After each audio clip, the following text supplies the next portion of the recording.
Hello everyone and a very good day to you. We are Group 6 and today we are excited to share our Tenses oral presentation with you. Our chosen topic is production of China's electric vehicles.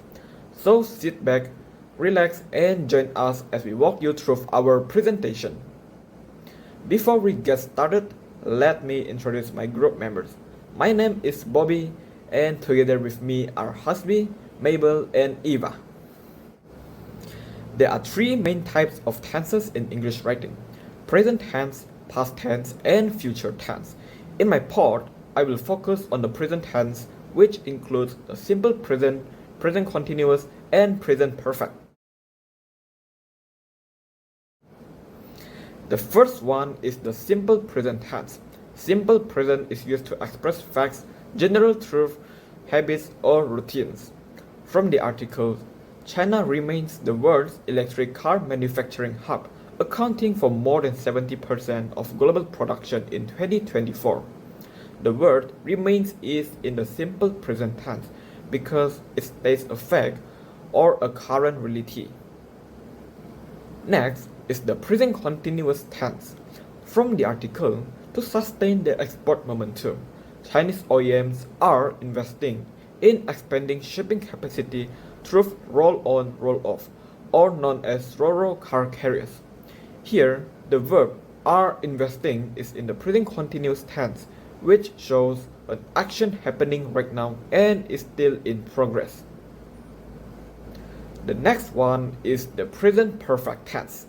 From the article, as a result of the growing success of all electric car brands, the EV sales shares in China in 2030 based on OEM targets has increased, despite there being no new targets for 2030.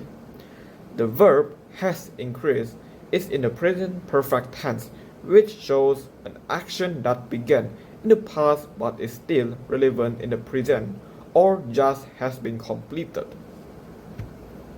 That's all for my part on the three types of tense. Thank you for listening, and now I will pass it to the next presenter. Hello everyone, my name is Eva Pasha and I will present three tenses, which is present perfect continuous, simple past, and past continuous. So the first one is present perfect continuous.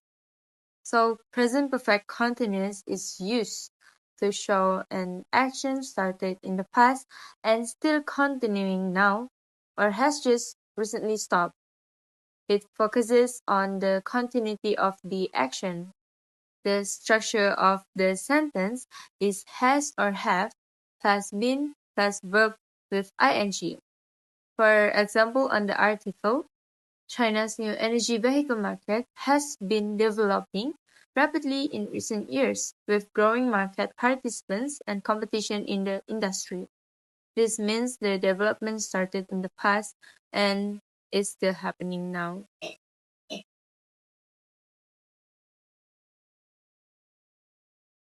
Next is simple past. Simple past is used to talk about actions or facts that happened in the past. The structure is basically subject, past tense verb, and object. For example, on the article, in 2022, China accounted for 62% of global EV production and 59% of global EV sales. The verb accounted is in simple past form. It describes a completed fact or event that happened in 2022, which is the definite time in the past. And the last one that I'll explain is the past continuous tense. So past continuous tense is used to describe actions that were ongoing in the past. The structure for past continuous is basically subject, was or were, based on subject that were used, verb ing, and object. For example, but while others were ditching LFP technology, a few Chinese battery companies, like Contemporary Empirics Technology Co. Limited, which is known as CATL, spent a decade researching them and managed to narrow the energy density gap. The verb ditching shows that this action was happening at that time in the past. Now let's move on to past perfect tense. So past perfect tense is used to describe an action that was completed before another action or time in the past. So the structure is subject plus had plus past participle V3. So we look at the example here. In 2020, a federal tax credit of up to USD 7,500 for the purchase of an electric car was still available, with the exception of General Motors and Tesla, which had reached the 200,000 sales limit per automaker in 2018, but this credit was not renewed. So the subject here is General Motors and Tesla, and plus had and plus past participle, which is reached. Next is past perfect continuous. So past perfect continuous tense is used to describe an action that had been happening over a period of time before another action or time in the past. So the structure is subject plus had been plus present participle, which is verb plus ing. So we look at the example here. Before this downturn, electric vehicle sales had been rising steadily, supported by increased choices and government incentives. In early 2024, year-to-date sales continued to grow compared to the same period in 2023. Then, in April, electric vehicle sales fell for the first time in more than 2 years. So the subject is electric vehicle sales and plus had been and plus rising, which is the present participle verb plus ing.